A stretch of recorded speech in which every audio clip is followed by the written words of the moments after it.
Today in bad news.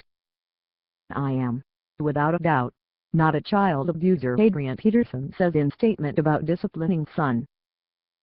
Peterson's statement came hours after the Vikings announced that they expect him to play Sunday against the Saints. Peterson was inactive yesterday following his indictment in Texas for child abuse. Adrian Peterson has broken his silence. The Vikings running back, who was indicted last week for beating his son with a switch, released a statement Monday saying, "I am not a perfect parent, but I am, without a doubt, not a child abuser." Peterson's first public remarks came hours after the Vikings announced that he is expected to play when Minnesota visits the Saints on Sunday.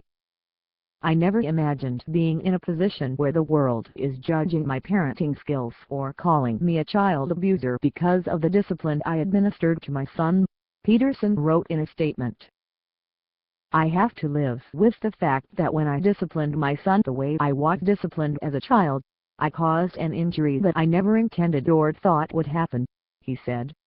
"I know that many people disagree with the way I've disciplined my child. I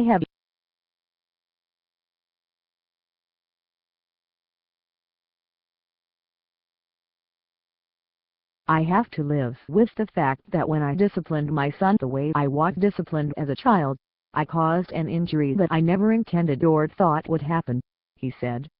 "I know that many people disagree with the way I've disciplined my child. I have learned a lot and have had to re-evaluate how I discipline my son going forward. But deep in my heart I have always believed I could have been one of those kids that was lost in the streets without the discipline instilled in me by my parents and other relatives.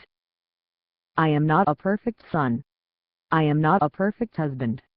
I am not a perfect parent, but I am, without a doubt, not a child abuser.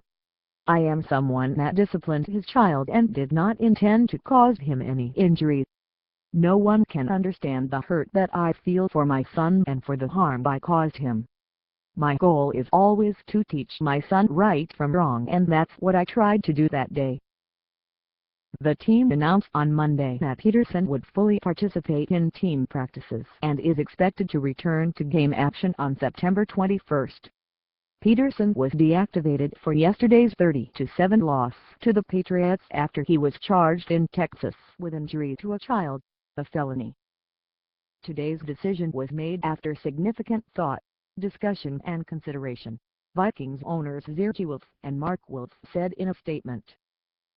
"As evidenced by our decision to deactivate Adrian from yesterday's game, this is clearly a very important issue.